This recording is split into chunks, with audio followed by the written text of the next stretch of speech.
cristã. E essa vida cristã, nós vemos que Jesus ele fala aos seus discípulos ali no Sermão do Monte. Então, convido os irmãos a abrir a palavra do Senhor lá no Sermão do Monte.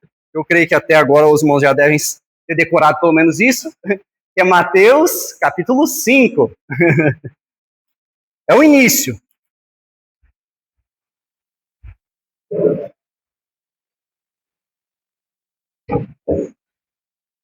Mateus, capítulo 5. E hoje nós meditaremos sobre dois exemplos, duas expressões que Jesus ele apresenta aos seus discípulos e, obviamente, a nós, que é o sal da terra, a luz do mundo. Então, os versículos 13 a 16. O Evangelho de Jesus Cristo,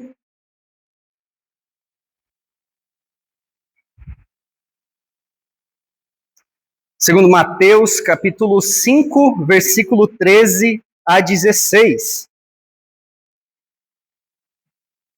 Irmãos, diz assim a palavra do Senhor: vós sois o sal da terra. Ora, se o sal vier, assim, insípido, como lhe restaurar o sabor? Para nada mais presta senão para, lançado fora, ser pisado pelos homens. Vós sois a luz do mundo. Não se pode esconder a cidade edificada sobre um monte, nem se acende uma candeia para colocá-la debaixo do alqueire, mas no velador. E alumia todos os que se encontram na casa. Assim brilhe também a vossa luz diante dos homens, para que vejam as vossas boas obras e glorifiquem a vosso Pai que está nos céus. Amém, amém. Glória ao Senhor. Vamos orar? Ó Pai, mais uma vez nos colocamos diante de Ti e pedimos, ó Pai, que o Senhor nos dê entendimento, abra nosso coração, ó Pai, para que possamos entender a Sua palavra, para que possamos, principalmente, ó Deus, através do Santo Espírito, praticá-la. Trabalhe no nosso coração. Nós precisamos, nós necessitamos. Fale conosco. Em nome de Jesus. Amém. Amém.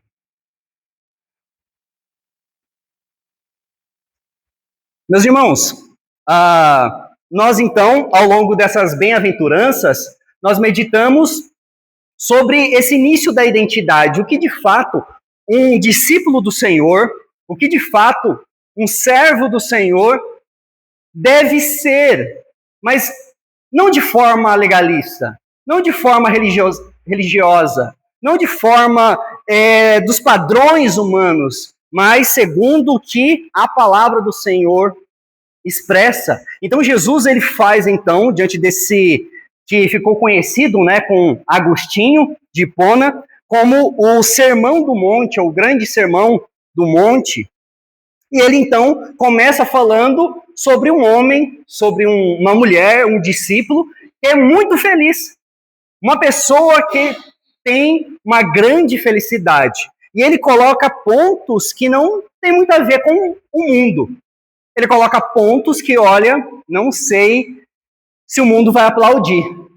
Mas o Senhor está dizendo, esse é o meu padrão. É isso que eu quero. É isso que eu quero que os meus filhos, eu quero que, de fato, aqueles que me busquem e buscam, eles precisam ter essa identidade, essa personalidade. E se não tiver, que eles possam desenvolver através do Espírito Santo, do poder do Espírito Santo.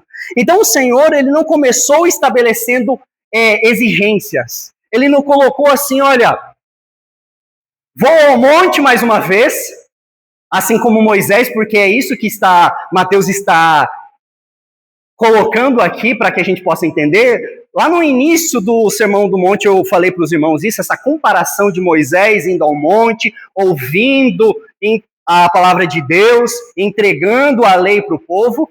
Jesus ele não veio dessa forma. Jesus então ele sobe ao monte, ele está ali perante os discípulos e ele não começa com uma lista, vocês precisam fazer isso, isso e isso, para me agradar é isso, isso e isso.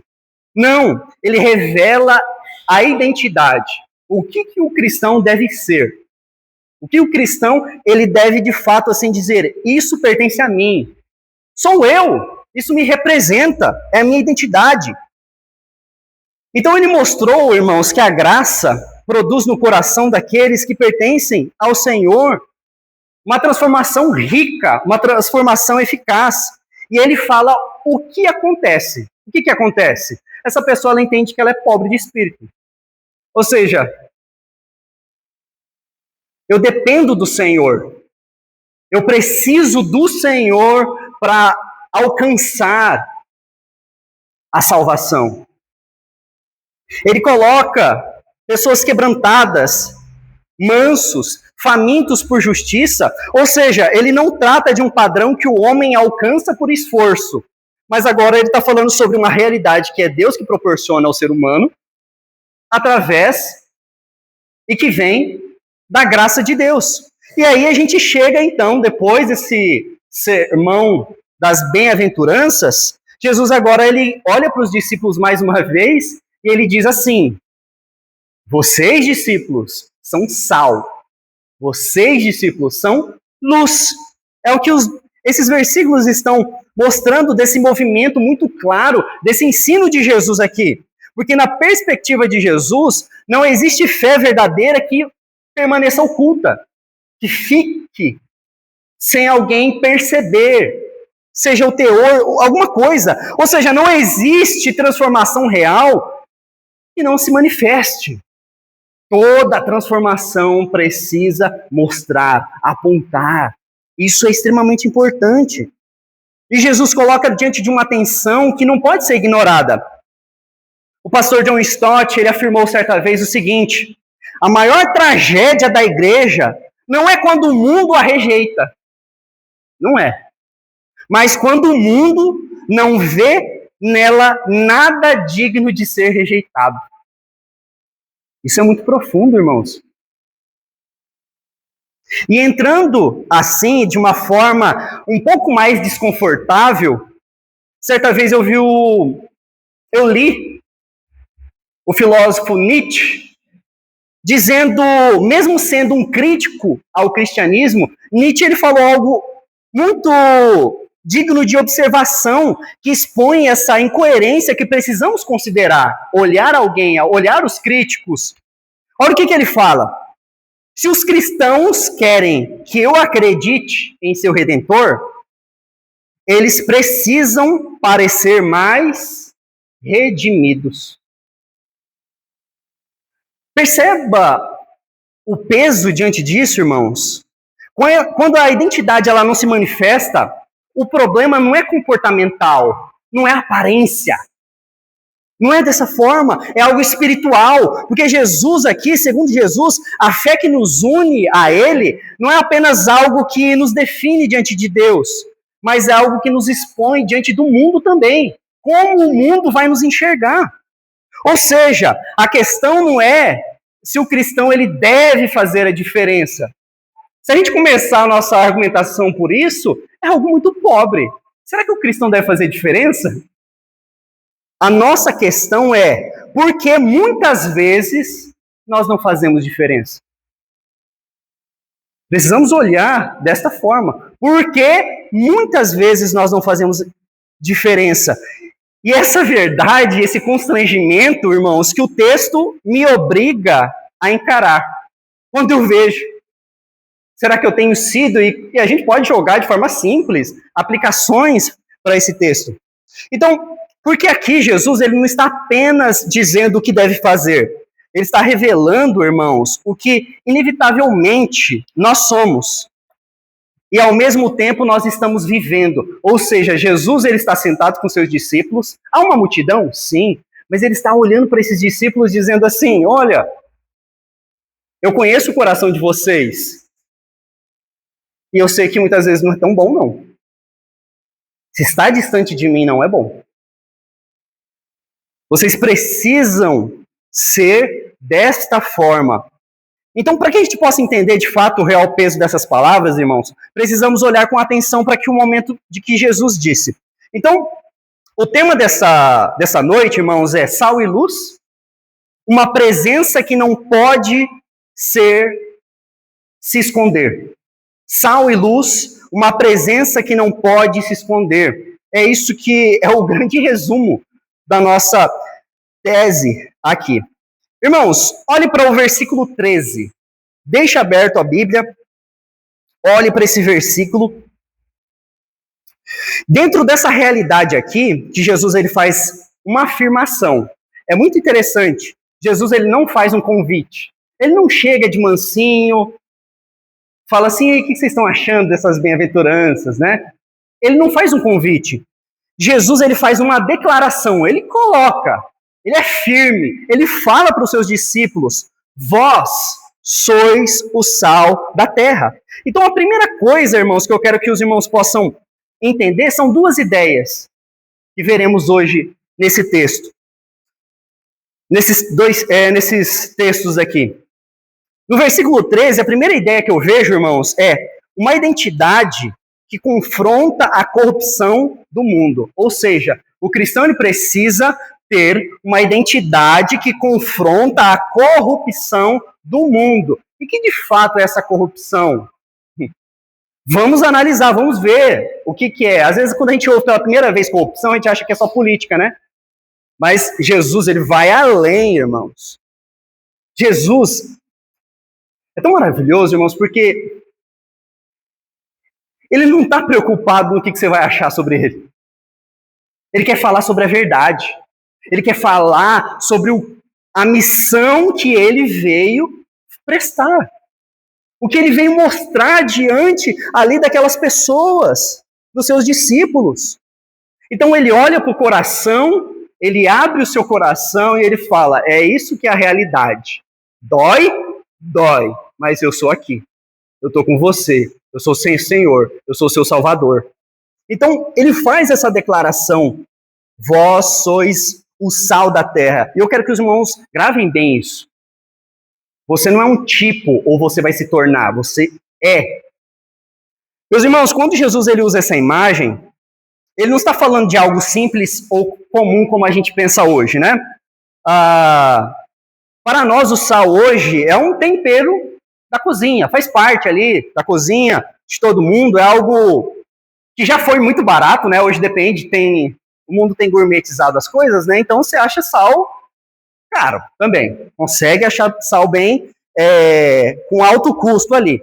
Mas normalmente, né, o simples mesmo, que eu cresci em casa, que era bem barato, bem acessível, que às vezes a gente nem pensava, né? Quase sem valor. Você paga ali, pagava não sei quanto, mixaria ali, e durava muito, muito tempo, né? Só que o que a gente precisa para a gente entender esse texto? Irmãos, no mundo antigo, o sal era extremamente precioso. Ele era tão valioso que em alguns momentos da história, ele foi usado como forma de pagamento para alguns. Alguns soldados romanos, eles recebiam parte do seu salário, não todo o seu salário, parte do seu salário, em sal. E aí que vem essa etimologia da palavra, então, salário. Vem dessa ideia do sal. Então, além disso, o sal ele não era só algo precioso, algo difícil de eliminar as impurezas, difícil de conseguir essa salina, mas também naquela época não tinha geladeira.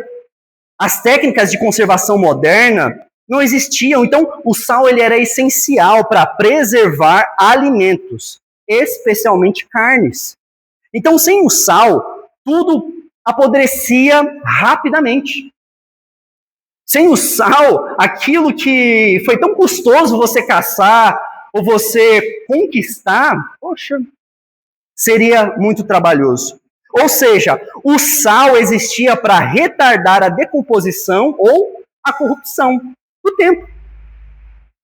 E Jesus, de forma simples, didática, ele usa algo que até hoje nós utilizamos, irmãos, e ele coloca algo redentivo, ele coloca uma esperança, ele coloca uma coisa celeste do céu. É isso que Jesus está fazendo. O mundo, por causa do pecado, está em processo constante de deteriorização moral. A partir de Gênesis 3, irmãos, com certeza todos aqui já leram, já ouviram, a gente vê que a humanidade ele vive debaixo dos efeitos do pecado, da queda. E Deus, em sua graça, coloca o seu povo no mundo para ser um agente de contenção dessa corrupção. É isso o significado, é isso que Jesus está colocando.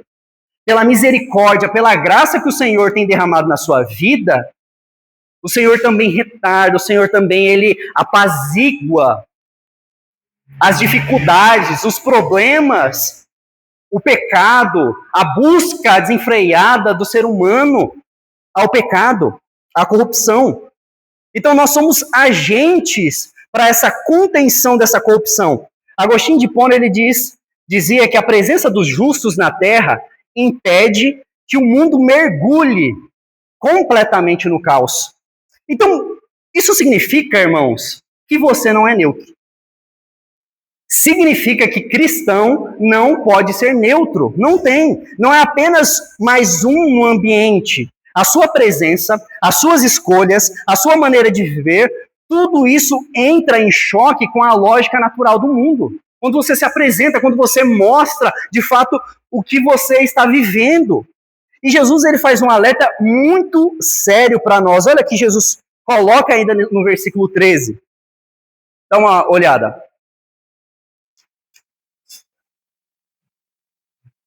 Ele fala assim: se o sal vier a ser insípido, como lhe restaurar o sabor?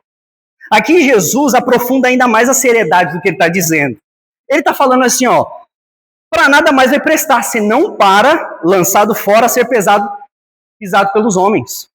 Meus irmãos, essa daqui é uma das declarações mais fortes que Jesus ele coloca aqui no texto. Por quê?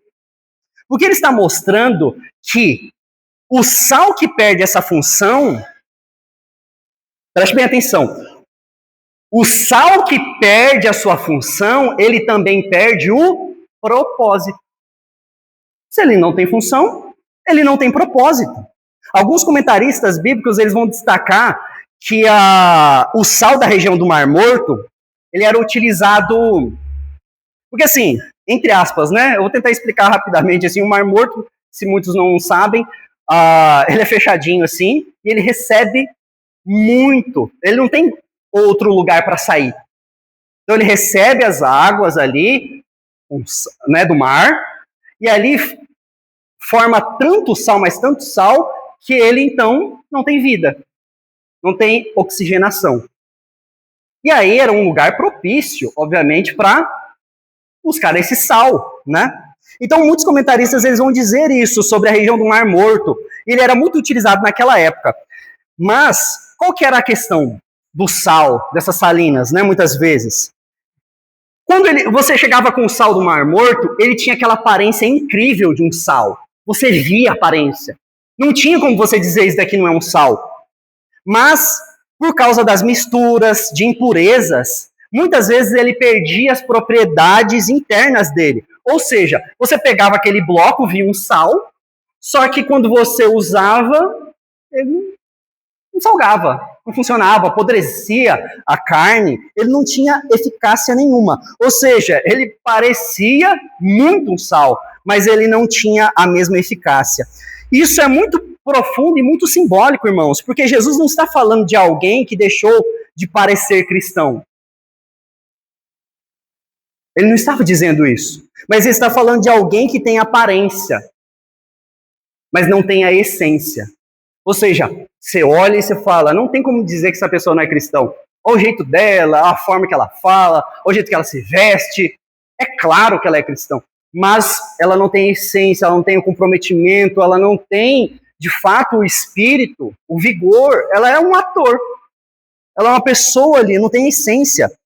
Um dos maiores especialistas do Novo Testamento, que é o Carson, pastor Carson, ele observa que o ponto aqui não é que o sal ele deixa literalmente a sua química.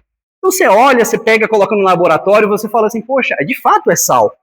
Mas o problema aqui que Jesus coloca é a sua função. a função dele fica inútil. E, portanto, é descartável. E isso conecta algo muito sério na Escritura, porque aquilo que deveria cumprir um propósito diante de Deus, Jesus está dizendo, vocês são sal. Ou seja, vocês têm um propósito, têm uma finalidade. Mas a partir do momento quando você deixa de cumprir isso, ele se torna vazio de significado. Não tem significado algum, não tem serventia alguma. Por isso que em Romanos 2, irmãos, por exemplo, Paulo ele confronta aqueles que tinham a lei, mas eles não viviam segundo ela. Eles amavam a lei, eles amavam dizer que eram as pessoas que cuidavam da Torá, mas eles tinham uma forma, não uma realidade. Eles tinham a apresentação, eles tinham a pompa, mas eles não tinham a realidade. Em 2 Timóteo capítulo 3, vai falar, o apóstolo Paulo vai dizer a Timóteo, que existia pessoas que tinham uma forma de piedade. É isso que ele fala no texto, que tinha uma forma de piedade, pareciam piedosas, mas negavam o poder de Deus. Negavam que o Senhor usava e estava usando, por exemplo, aquele homem ali. Então percebe o padrão, irmãos? A questão nunca é apenas externa. Jesus ele está trabalhando, né, no meu coração, no nosso coração, para que a gente possa olhar que a nossa fé ela não é só exercida para o mundo ver. Se ela é só exercida para o mundo ver, é irrelevante. Ela tem que ser real, dentro também. Ela precisa ter aparência, precisa ter boa aparência. É claro que a forma como você fala é importante. Não é o estilo que você gosta ou não. Não é isso que eu estou falando de estilo. Eu estou falando a forma que você fala. Né? Os irmãos já entendem isso. Né? Mas a essência, de fato, a aparência é importante sim. Mas o interior é muito mais. Então, essa expressão aqui, ela não fala também, como aqui, essa expressão eu acabei não dizendo, né? Mas é para nada mais presta. É isso que Jesus coloca. Para nada mais presta. Essa expressão aqui não fala de perda de salvação. Jesus não está dizendo isso. Isso que me chocou. Porque Jesus não está falando de perder a salvação, de perder a vitória. Sabe? Não é isso. Ele está falando de inutilidade prática no propósito que você foi chamado. Muitas vezes nós iremos para o céu, o Senhor continua cuidando de você, derramando graça e mais graça, só que você, por você mesmo, por devido aos seus pecados, não sei, amarguras, o que for, você entende que é bom você aparecer só. Mas a essência do seu coração está longe. Você perdeu aquele propósito de fato, servir ao Senhor, de glorificar o Senhor. Isso pode acontecer. Por isso que o texto continua, se não para lançado fora ser pisado pelos homens. Irmãos, naquele contexto, esse tipo de sal, ele era jogado pelos caminhos, o sal impuro, não servia para nada. Onde eu vou jogar, mãe? Né? Não tinha saneamento básico, não tinha essas coisas, irmãos. Né? Então, joga na estrada, coloca ali na estrada. Ou seja, para ser literalmente pisado. Ou seja, aquilo que deveria preservar, que deveria ter um propósito, que deveria abençoar uma família, abençoar pessoas, trazer alimentação, né, para várias comunidades, agora não estava servindo. Então é desprezado. É desprezado. Então isso também explica em parte porque muitas vezes o mundo, irmãos, não leva a sério o testemunho cristão. Por quê? Porque não é apenas uma ou uma rejeição, melhor dizendo, ao evangelho. É muitas vezes uma reação a uma fé que perdeu sua consistência. Então, às vezes, o mundo, ele fala sobre nós, ele fala algumas ideias que a gente pensa, ou alguns erros que infelizmente fazemos, e de fato ele tem razão. De fato ele tem razão. Então, às vezes, não é só perseguição por causa do evangelho. Às vezes, a própria igreja, eu mesmo, acabo perdendo essa constância, essa consistência de, em todo lugar, eu ser um filho do Senhor. Em todo lugar. Então, irmãos, veja o cuidado aqui de Jesus. Jesus aqui, ele não está te condenando e dizendo isso para você perder a esperança. Jesus, ele está falando, na verdade, para que a gente possa despertar. É isso. Jesus, ele está pegando a nossa ferida, Jesus, ele está colocando que às vezes nós não seguimos e não vivemos o propósito, não só de aparência, mas de coração também. E ele está falando, olha, não estou jogando isso aí para você ir para o inferno. Eu te amo, mas eu quero que você desperte. Por isso que ele faz essa pergunta, e essa pergunta continua ecoando e tem que ficar ecoando na minha vida. Como lhe restaurar o sabor?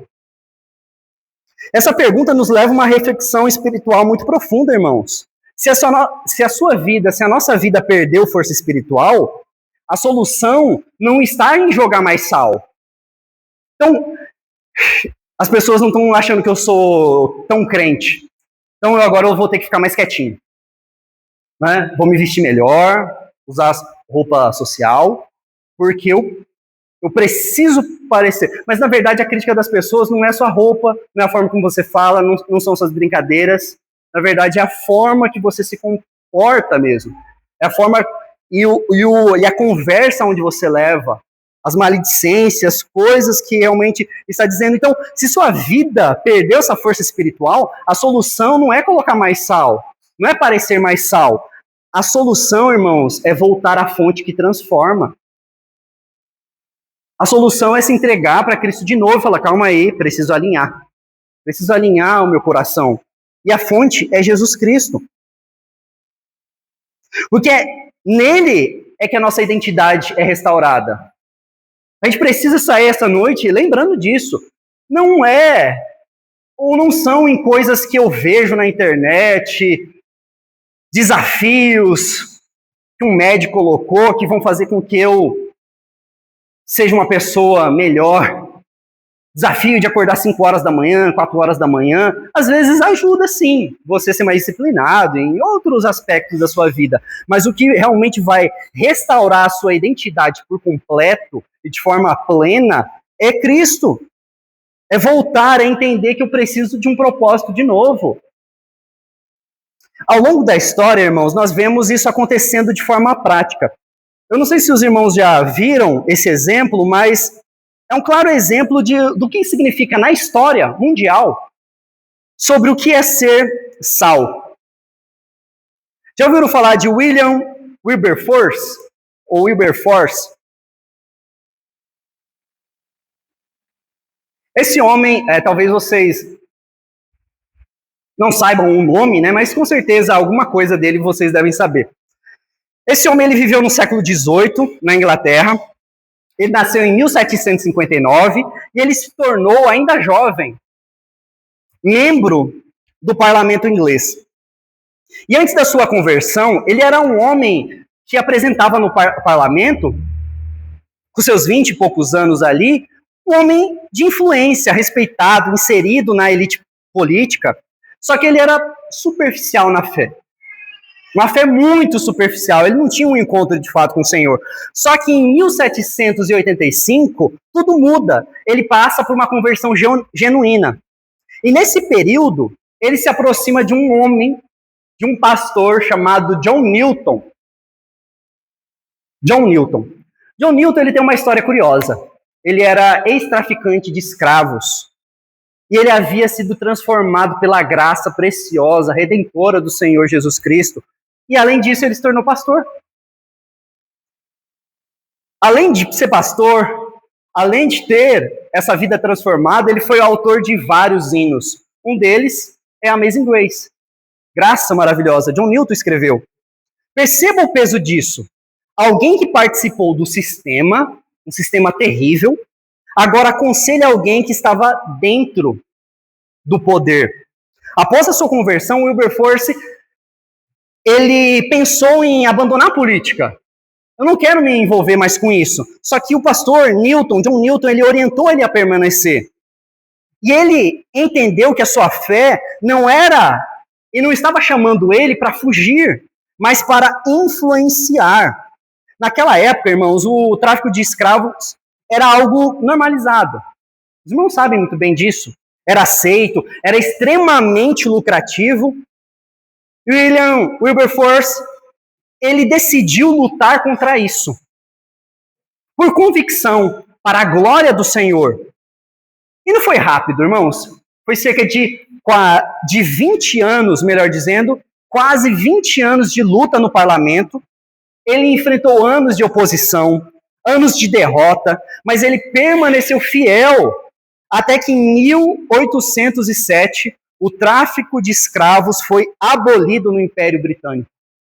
E pouco antes da morte dele, em 1833, a escravidão havia sido abolida de forma mais ampla e permanente em todos os territórios britânicos. Só que esse movimento não ficou parado só ali na ilha.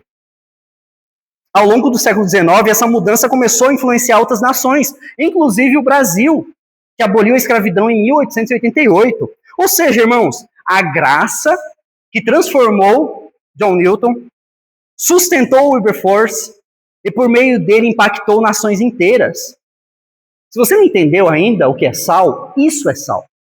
Isso é ser sal. Não é mudar tudo de uma vez, mas é ser sal, ter sabor aonde o Senhor te colocou. Você não precisa de um chamado missionário para ser um missionário, para evangelizar pessoas, para falar do Senhor Jesus. Você precisa ser fiel naquilo e aonde o Senhor te colocou. É isso. É isso que você precisa permanecer fiel. E retornando esse fluxo do ensino de Jesus, o cristão ele não foi chamado para se isolar, mas também ele não foi chamado para se misturar a ponto de desaparecer. Ele foi chamado para influenciar. Então, o que eu aprendo com isso, irmãos? Esse primeiro ponto não é apenas mais... E responda com sinceridade, né? Melhor dizendo, no seu trabalho, você é apenas mais um? Na sua casa, de fato, você vive uma fé que transforma o ambiente? Nas suas decisões, você preserva a verdade ou você negocia os seus princípios? Só que aqui também é um consolo para nós, irmãos, porque senão às vezes a gente vai ficar muito rígido, né? A gente tem que lembrar da graça também do Senhor. Você não precisa forçar impacto. Você não precisa performar de forma espiritual. Você pertence a Cristo. Você vive com fidelidade a Ele. Sua vida. E se você vive dessa forma, você precisa então viver apenas naturalmente. Naturalmente, eu creio no Senhor, eu procuro viver isso. Não é sobre você tentar ser sal. Como eu disse, Jesus disse aos seus discípulos, vocês já são. Então, vocês precisam se permanecer e tirando as impurezas. Tirando as impurezas. É sobre viver o que Deus já fez com você. E isso muda tudo. Poxa, eu sou sal, beleza. Eu tenho algumas impurezas? Sim. Eu preciso tirar? Sim. Mas no que depender de mim, eu vou continuar perseverando. Eu preciso ir tirando essas impurezas. E dói, porque às vezes essa impureza está há muitos anos ali. Eu preciso. E isso muda. Porque agora Jesus ele não vai falar sobre esse impacto que o cristão ele impacta sobre o mal. A gente viu aí o exemplo de William Wilberforce. Um homem que conseguiu influenciar não só a ilha toda da Inglaterra, da Grã-Bretanha, mas o mundo, sendo cristão, procurando então tirar essa mentalidade de superioridade. Mas há uma segunda e última verdade que nós vemos aqui, é que um cristão, ele vive uma vida que revela a glória de Deus, ou seja, não é sobre você, é sobre Jesus. Não é sobre quem você é e o que você fez. É toda a glória seja dada ao Senhor. Porque ele fala, olha, vocês são a luz do mundo. Versículo 14 a 16, irmãos, o nosso segundo e último ponto. Bem, se no primeiro momento aqui Jesus ele fala que o cristão ele atua como sal, ou seja, ele contendo, né? Ele contém, de fato, e ele segura, ele trava essa corrupção. Agora ele nos mostra que o cristão também ele atua como luz. E luz faz o quê? Revela a verdade. Revela a verdade. É isso de forma espiritual. Então aqui a ênfase muda. O sal, muitas vezes, irmãos, ele é usado e ele é discreto. Ele é quase invisível. Você vai perceber se você não colocou muito sal, né? Aí você fala, tá sem sal.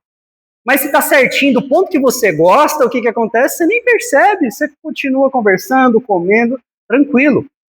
Preservando ali as coisas. Mas agora, quando Jesus ele muda e ele coloca agora essa ideia da luz, a luz ela não pode ser escondida. Ela foi feita para ser vista. Então, para que a gente possa entender o peso dessa imagem, a gente precisa lembrar como que a luz naquela época era percebida. Como as pessoas viam naquele tempo. Irmãos, primeiramente, como vocês sabem muito bem, no mundo antigo não existia iluminação pública, né? Como nós temos, não tinha lâmpada de LED, não tinha nada disso. Então, quando o sol se punha, a escuridão era real. Breu. Então, as casas eram iluminadas por pequenas lâmpadas de óleo e geralmente colocadas em lugares elevados, para que a luz alcançasse esse ambiente.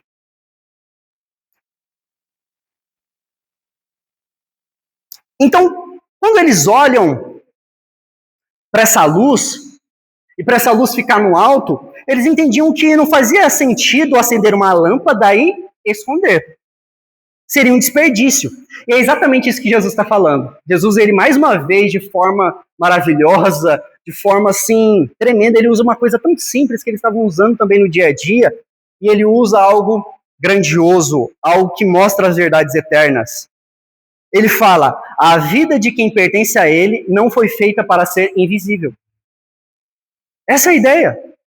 Não se pode esconder a cidade edificada sobre o monte. Irmãos, no tempo de Jesus, muitas cidades eram construídas em monte, por razões estratégicas. 3 eu vou citar. Proteção, vigilância, segurança também para eles. Mas isso trazia também uma consequência inevitável. Eles eram visíveis.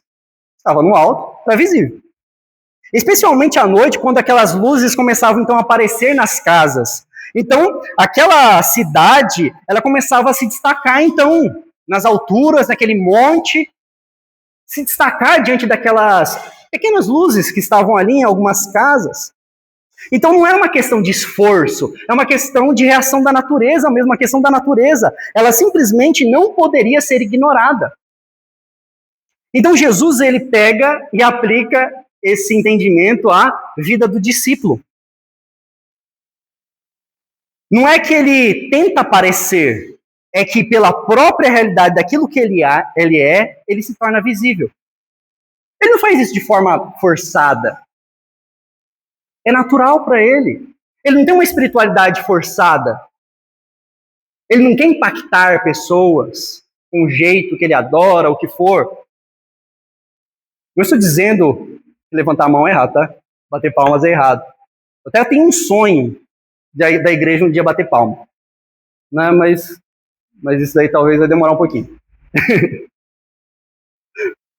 Porque os irmãos começam, daí cansa um pouquinho, né? É nesse contexto, tá? Não é proibido não, tá? Porque às vezes visitantes, coisas assim, acham que é proibido. Não é proibido. Mas, irmãos, o que a gente vê aqui é que então ele fala assim, olha, aquilo que você é, aquilo que é natural mesmo, natural, da sua essência, não tem como você esconder. Sabe, não sei se já aconteceu isso com vocês, irmãos. Vocês conversaram com alguma pessoa que é meio mística, assim, sabe? E ela tá conversando com você, tá bem legal ali e tal, até que ela descobre que você é cristão. E algumas vezes a pessoa fica quieta, né? E outras vezes eu tenho uma surpresa, que até é surpresa para mim, a pessoa, nossa, bem que eu vi que tinha uma luz, uma coisa assim em você, né? Eu acho interessante e engraçado ao mesmo tempo, eu acho que deve ter acontecido, com certeza, isso com os irmãos já, não sei, em a sua experiência aí, mas é isso que o evangelho, que Jesus ele está colocando para os discípulos. É a forma de você falar, é a forma de você respeitar, é a forma de você olhar. Realmente carrega a boa nova, a boa notícia. E você não fez isso para aparecer, mas porque é algo que você entende que é o melhor. Então, ele aprofunda um pouco mais. Olha, não se acende uma candeia para colocar debaixo do alqueire. Aí você fica assim, né?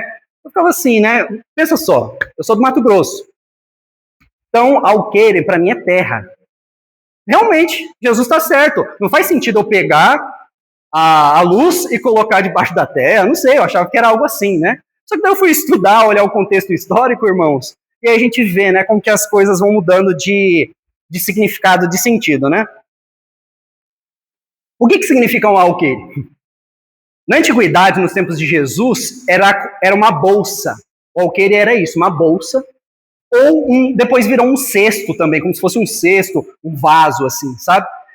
E aí eles colocavam grãos ali, e depois, conforme um tempo, isso se tornou o padrão de medida. Então, quanto que você quer levar de grãos para sua casa? Eu quero um alqueire. Quero uma bolsa. Então, Jesus, ele, mais uma vez, ele pega um elemento que tem na casa de todo mundo, que eles usavam para colocar no dia a dia deles, um recipiente comum usado para guardar alimento, e Jesus, ele fala assim, olha, realmente não tem nada a ver com a luz, mas agora imagine, você vai lá, acende a lâmpada e pega essa bolsa ou esse vaso, esse cesto, e coloca por cima da luz. O que acontece? A luz é bloqueada, a sua função é anulada. Então, assim, não faz sentido. Por outro lado, ele pega e coloca, assim, o velador. Aí sim é um suporte, algo alto ali, onde a lâmpada era colocada para iluminar todo o ambiente. Então, assim, irmãos, a gente vê esse contraste que Jesus faz, é muito simples. Ele olha para os seus discípulos e fala assim, ó, ou você bloqueia a luz, ou você permite que ela ilumine, que ela clareie.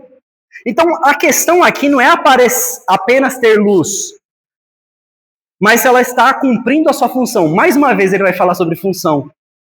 Ele não está dizendo que ele não está dizendo que aqueles discípulos não tinham uma luz, que eles não tinham algo para mostrar, mas às vezes eles tampavam. Então, isso talvez seja algo muito importante para nós. Talvez o problema não seja a falta de luz na nossa vida, a falta de dizer assim, quem eu sou. Às vezes o problema na nossa vida, irmãos, são as coisas que nós estamos colocando sobre essa luz, sobre o nosso testemunho, sobre a nossa vida. Então Jesus, ele concluiu, assim também brilhe vós diante dos homens. Perceba, mais uma vez, não é sugestão, é uma consequência. A luz, ela não precisa se esforçar para ser vista, ela é simplesmente iluminada. E o texto ele vai falar, olha, para que vejam boas obras. Ou seja, essa luz se manifesta de maneira prática. Como? Através das atitudes, das escolhas, da forma como vivemos. Então, o objetivo final, irmãos, que Jesus ele encerra essa mensagem qual que é o objetivo final que Jesus ele coloca aqui no versículo 16? Esse é o centro da mensagem de Jesus para os seus discípulos. E glorifiquem a vosso Pai que está nos céus. Jesus ele está falando que a luz não é sobre nós. Não é você que é a luz. Não é sobre ser reconhecido. Não é sobre uma aparência espiritual. Não é sobre ser admirado. A luz, ela tem um propósito. E qual que é o seu propósito? Apontar para o Senhor. Esse é o propósito do discípulo. Apontar para Deus. Não é sobre você, não é sobre o que você faz, não é sobre a sua história. É apontar tudo que você faz. Aponta e deve apontar. As pessoas precisam olhar para você, ver a luz de Cristo Jesus e admirar isso. Jonathan Edwards dizia que o verdadeiro cristão ele vive de tal forma que Deus se torna mais visível através dele. Então isso muda completamente a nossa motivação. Eu não faço o que eu faço para as pessoas me aplaudirem. Eu não faço o que faço para que as pessoas possam me amarem, para me aceitarem. Eu faço isso para apontar, para glorificar ao Senhor. Então eu sou luz. Muitas vezes a luz vai incomodar, mas não é incomodar para as pessoas verem você, olharem você. É para olharem Cristo. Se Cristo não está sendo levado através da sua luz, então essa luz é artificial. Não está funcionando, não está funcionando. E algo importante também para a gente concluir essa ideia, irmãos, é que Deus também nos livra, o Senhor nos livra de dois perigos que a gente pode viver na nossa vida. Às vezes pode ser um problema que a gente pode viver na nossa igreja, Ou já vivemos, não sei. O primeiro é esse ato de se exibir de forma espiritualmente. Ou seja, eu quero fazer boas obras para aparecer. Então, quando eu alinho meu coração e entendo que é para a glória de Deus as coisas que eu faço, essa luz, para que ela possa brilhar, de fato, me tira de eu querer ser uma pessoa que fica me exibindo espiritualmente para as pessoas acharem que eu sou espiritual. Olha só o que ele está fazendo. E me elimina também de ser um cristão ou ter um cristianismo oculto. O que é o cristianismo oculto? É viver de forma tão privada que ninguém sabe que você é crente. Mas você também é crente? Não é porque do nada você fala assim, o fulano é de crente, eu também sou. Você? Mas que igreja que você é? Sabe? Aquela pessoa assim que não sei se você já viu, se deparou com isso, ou às vezes até você, né, essa reação. Na adolescência, irmãos, isso já aconteceu comigo. Na adolescência aconteceu. Mas você não é crente também? Não sabia não que você é na igreja? Eu fiquei assim, né? Foi ali que talvez Deus começou já a trabalhar na minha vida, né? Comecei a pensar um pouco na vida, o que está acontecendo comigo, né? Então Jesus, ele rejeita esses dois. Tanto a pessoa que fica se exibindo espiritualmente para se aparecer, né? O que eu estou falando aqui, irmãos, não é uma forma que você cultua o Senhor, tá bom? Não estou dizendo isso. Eu estou dizendo da forma que você faz, seja no culto, seja em qualquer lugar, nas redes sociais, em tudo. Você mostrando que você é aquela pessoa maravilhosa e que Deus não vê a hora de estar com você. Ele só deixa você um pouquinho mais na terra porque a terra precisa mais de você. Você entendeu? É nesse sentido. E outro cristianismo oculto é aquela pessoa que fica tão quieta, se priva tanto que ninguém sabe quem é Cristo na vida dela. A gente vê isso de forma clara, assim, irmãos, na vida de Daniel, né? Daniel, ele expõe essas coisas. Ele expõe a vida dele de tal forma que depois um rei pagão reconhece o Deus dele, adora a esse Deus. O ponto central aqui é o que Jesus fala em João. Jesus fala, eu sou a luz do mundo. Então o que eu sou? Eu sou reflexo. Eu sou reflexo. Da mesma forma que a lua reflete o sol, o cristão ele deve refletir Cristo. E quando Cristo é visto em nós, as pessoas não param em nós. Porque se as pessoas pararem em você, acabou a graça, acabou tudo. Elas devem ser conduzidas a Deus. Então, irmãos, eu quero deixar essa conclusão para nós, o seguinte, Jesus ele não deixa uma sugestão. Sal e luz aqui, Jesus não está dando uma sugestão, se você quiser ser sal, se você quiser luz. Ele diz, vocês são. É isso, pronto, acabou. Mas como que você está vivendo a sua vida? De fato, você está dando sabor, você está mostrando a diferença, você está conservando, mostrando mais o evangelho, às pessoas, o poder de Deus para as pessoas, conservando, né, que o mundo não fique cada vez pior? Será que você está trazendo a verdade da luz para que essas pessoas possam ser guiadas por Cristo? Então não é opcional, é evidência de quem pertence. Então eu deixei duas aplicações finais para nós, irmãos. Primeira coisa, viva de forma coerente com quem você é em Cristo. Leve isso para casa. Viva de forma coerente com quem você é em Cristo. O que significa isso? Significa que você não é neutro. Ou você influencia ou você é influenciado. É assim que funciona. Jesus disse, você é sal e luz. Então, não é questão de tentar ser, mas é de viver de forma coerente. Então, na sua fé precisa aparecer, e a sua fé precisa aparecer nas suas decisões, nas suas atitudes, nos ambientes onde você está, sem negociar princípios, sem esconder a fé, sem viver para aparecer. Então, a pergunta é simples, a sua vida confirma e mostra quem de fato você crê? É isso que nós devemos pensar. Será, Senhor? Será? Eu espero que sim.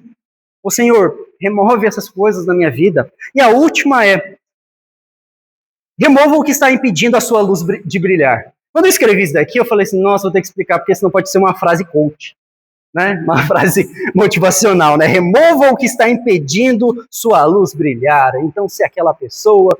Não é isso, irmãos. Não é isso. O problema não é a falta de luz. Porque se você tem Cristo, você de fato busca o Senhor, você tem a luz de Cristo brilhando em você. Mas às vezes a gente coloca alguma coisa, um alqueire, um cesto, alguma coisa para tampar a luz de Cristo. Às vezes pode ser medo, às vezes pode ser pecados tolerados, às vezes pode ser desejo de aceitação, às vezes distanciamento de Deus, muitas coisas que você deixa ali tampando essa luz. Isso vai abafando. Por isso, precisamos examinar a nossa vida, o que está bloqueando essa luz, a luz de Cristo possa impactar na vida das pessoas. Lembre-se, mais uma vez, você não é a luz. Então já elimina esse papo coach, né? Você não é a luz. Se você pertence a Cristo, você reflete a luz de Cristo. E se a gente permanecer nele, a luz vai aparecer de Cristo. Ou seja, se alguém um dia falar isso para você, como eu disse, né? Eu percebi que alguma coisa diferente está acontecendo com você, não sei. Às vezes pode ter acontecido. Alguns irmãos já falaram isso para mim. Usa essa oportunidade para falar assim, mas na verdade, eu acho que você percebeu algo diferente porque eu sirvo a Cristo, sirvo a Deus. Não sei, fale de Cristo, use essa oportunidade para Deus ser glorificado. Então não se trata de tentar brilhar, mas de viver tão perto de Cristo que sua luz se torna visível por você mesmo, sem esforço. Então, resumo, irmãos, precisamos fugir da aparência. A aparência é importante também, você tem que parecer um crente, né, na sua forma. Mas principalmente o coração também. Esses dois precisam estar conectados. Vamos orar? Ó Deus, nós louvamos a Ti, ó Pai, por o Seu imenso amor, por tudo que o Senhor tem feito e é na nossa vida, ó Pai. Muitas vezes, ó Pai, nós não temos, muitas vezes nós temos sim, ó Pai, muitas impurezas no nosso coração, na nossa vida, e não deixa com que a gente possa ser sal verdadeiro. Às vezes a gente coloca algo também, ó Deus, que faz com que as pessoas não vejam a sua luz e glorifiquem e busquem o Senhor, ó Deus. Tem misericórdia de nós, que essa igreja, que cada irmão aqui, ó Deus, possa tratar isso com seriedade, assim como Cristo, assim como os discípulos trataram, ó Deus. Nós precisamos entender que há um custo, sim, um custo de permanecer fiel, de buscar o Senhor de todo o coração. Nos alimente, ó Pai, nos ajude, para que durante essa semana possamos ser sal e luz do mundo em Cristo Jesus. Nós colocamos diante do Senhor, ó Pai. Amém e amém.